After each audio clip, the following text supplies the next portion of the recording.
I acquired it, and I lost the interest. Like, there were people that, you know, that were around me that was sort of like, wow, that's a lot of money that you're spending, and I couldn't see it because I'd worked so hard for it, and it was mine, and it just, to me, it was free. Like, my money, how can you tell me it's a lot of money I'm spending it? And then it's like, in hindsight, it's like, the fuck? £2,000 in a Gucci jacket. I remember bumping into my brethren Sincere the other day, like, you know, the other day, like about a year ago, and we were talking about, we got the same jacket, and he was even saying that it's lunacy, like, I was spending this much money on a coat. But it's a sense of ignorance that you feel like, I did it on my own, and it is what it is, I'm paid, I can do what I want. Then I remember about 2 years after going through that phase, I became a dad.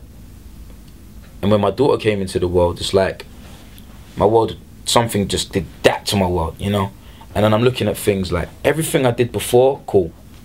But everything I got to do now, wow.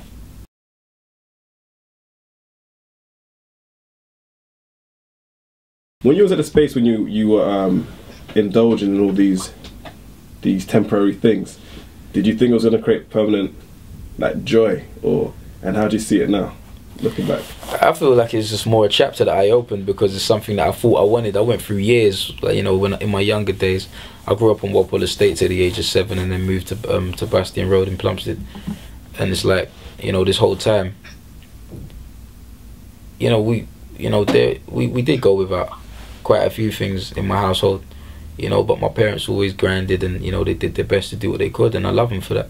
But it's like, when you get to a point where you expose yourself to, you know, the finer things, you indulge, because it's like, right, what is this place? It's like when a kid is in the street and it's outside and it's cold and grey, and then they open the door and they're in a sweet shop and they see all of these colourful wrappers. They want to grab everything off the shelf. And I had the same mentality, you know.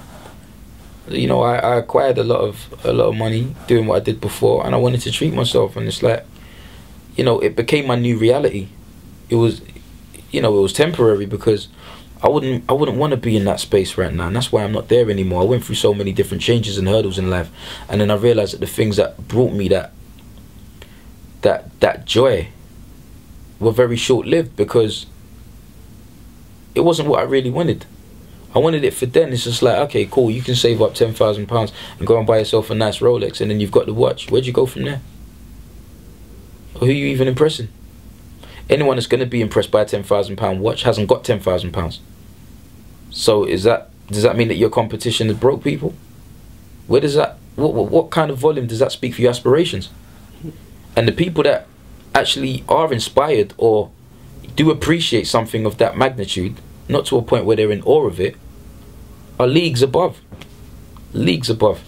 And they, you know, that's the sort of social circles. I remember when 50 Cent did the move with Glyco for the vitamin water, and he grossed over 200 million US. And, you know, he had an interview, and he said, you know, they asked him about his new success and the wealth and his social circles, and he said, are you serious? You know, my new social circles now, I move with people that when they hear about the deal that I just done, they say that's cute. You know what I mean? Like, the money's, it's not about the money for them, it's about the move, it's about the success. You know what I mean? That money was a small change into comparison to, you know, the billions that they've accrued over their years of investment. So the point I'm making is, like, you know, something that I thought I wanted, I acquired it, and I lost the interest. Like, there were people that, you know, that were around me that was sort of like, wow, that's a lot of money that you're spending, and I couldn't see it because I'd worked so hard for it, and it was mine, and it just, to me, it was free. Like, my money, how can you tell me it's a lot of money I'm spending it? And then it's like, in hindsight, it's like, the fuck? £2,000 in a Gucci jacket. I remember bumping into my brethren Sincere the other day, like, you know, the other day, like about a year ago, and we were talking about, we got the same jacket, and he was even saying that it's lunacy, like, I was spending this much money on a coat. But it's a sense of ignorance that you feel like, I did it on my own, and it is what it is, I'm paid, I can do what I want. Then I remember about 2 years after going through that phase, I became a dad. And when my daughter came into the world, it's like, my world, something just did that to my world, you know? And then I'm looking at things like, everything I did before, cool. But everything I got to do now, wow, you know what I mean? So it's like my priorities just changed, everything changed, and I did really see what was important, and I thank God that I did, you know. So that was the key moment when you thought, yeah, definitely. I mean, but even adjusting it to that though, like you're saying, like, how is it just a matter of allocating those resources to my daughter's development, or just saying, okay, I'll just need to be more mindful how much I spend? No, not even really, because it's like, it's not like when my daughter came I was struggling. It's not like I'm struggling, but it's like, you just can't really justify it, because it's like you're gonna go and stand up. It's like, I've still got all the things I spent the money on. I still got them. I look at them and I cringe. Really? Yeah, like, what do you like? It's nice to have nice things, and I love having nice things. And on top of that, half of the things don't even fit me anymore because I've been training and I've lost all the weight. And it's like, I'm looking at some of these jackets hanging in my wardrobe, like, do you know what I mean? And it's cool. Like, I still, like, I'm always gonna like, and I'm always gonna buy nice things. Don't get me wrong, but I might not go and spend, like, you know, 4 out of a 16-hour day in Louis Vuitton and Sloane Street. I might not do that, and that's stuff I was doing, watching the hours go past, just spending money, Gucci and this, and it was just like, now, and like I say, I think I would never do it now. I would never do it now. But like I say, I was chasing these things because I thought it was something that I wanted, and then I felt, you know, something more substantial and more important than anything I'd ever experienced in life before came into my world and pushed everything else out, and, you know, made a statement to me like, you know what, these things are not important. They're not. Which is why I've called my album what I've called it. Yeah. Which a lot of people, in time, they'll get to see. Yeah.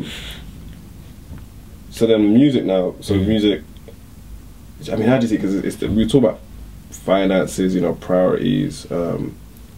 But does music have to be a success for Smiler, or does it have to be a success for Joseph? Because Joseph's the sharp one, Smiler's almost the presentation.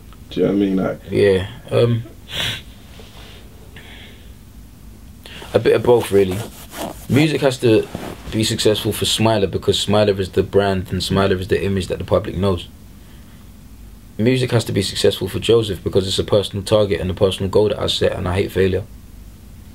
So, in that sense, Smiler needs music to work. Joseph wants music to work. And I think that's where I draw the line of separation. I always wonder, what kind of indicators do you look for to deem whether what you've dropped is a classic? You know, is it that everyone's talking about it? Is it that it gets critical review, it sells records? I mean, from an artist's perspective, how would you know that you presented a classic body of work to the audience?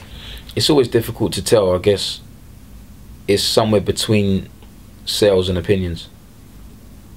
You know, I think it has to meet in the middle, because something's not going to sell if people don't like it, but people are not going to talk about it if they don't like it. But then everyone's opinionated. So, you know, like, it's weird because, you know, everyone's opinionated, but you know, people are only going to have something to say if they feel something about it, positive or negative. You know, and you'll see the impact it has. And it's like when I've done things in the past, it's like my freestyle over Professor Green's Read All About It. I still get tweets about it till now, because I feel like, you know, when I offer my more honest moments, it's when people really do get an insight as to the, you know, as to what I go through, and, you know, the life and the mind of Joseph as opposed to Smiler, and it really connects. So I just feel like, you know, when people come back to me and say, you know, that line you said on that track on the album, and they're picking out quotes but they can't even tell me what number it is, it means it's just about the music. You know what I mean? So I think there are a few different things to measure, and that's one or two of them. Yeah, and what do you reckon have been some of your best investments? Because you're someone that, you know, it's like almost like the typical African guy, like, you know, you gotta get a house, you got to do things away from music or invest in certain things. But if someone's saying, oh, like, I've got 10 grand, I don't know what to do with it, like, how would you advise someone about something? You mean financial investments? Yeah, what they should be looking at potentially. At the moment, I'd probably say commodities. So I think gold's a good one. I mean, you're never going to lose with property. It just depends how long you're looking at, how long your plan is, how many years it spans over, and how quick you want to spend your money. But I think property is the best long-term investment. You're never losing bricks and mortar, never. Again, land, depending on where. Looking at forthcoming surrounding developments, etc. And I think the overall best investment anybody can make in life and anywhere in the world, no matter what you do, is yourself. It's like in health as well, isn't it? Yeah, invest in yourself, whether it's, you know, whatever it is that's gonna, you know, something that's gonna better you. You know, and the idea of an investment is, you know, to spend money in order to make back more. Yeah, the time spans may vary, but you know, when investing in yourself, it comes back in different forms. You may have to spend money. If you're, you know, I've gone through, you know, a weight loss and training, etc. So I had to spend money on things like, you know, clothing and footwear and, you know, food and health and diet and gym. So, you know, and it's giving me back because I feel amazing. I feel in the best shape I've ever been in my life right this second. Lyrically, physically, mentally, and financially too. You know, there's a lot of things that I just feel like, you know, I'm on fire right now. So I'm making a lot of the best decisions I've made as well. And I think, you know, one of the best investments you can make outside of money is to invest time into good people. Because, you know, they're, you know, having a backbone or having an infrastructure is something that's irreplaceable. You know, it's like I say on my track Tonight, part 1, you know, be real to the people on your way up, because if you slip, it's them that will catch you and make you stay up.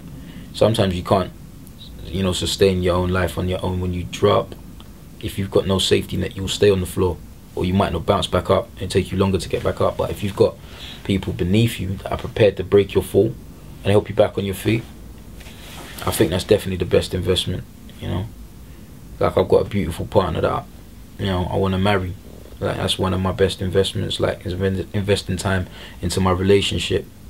You know, the time I spend with my daughter, time I spend with my family, time I spend with peers and people that I even meet through work, but we connect because we both on level playing fields.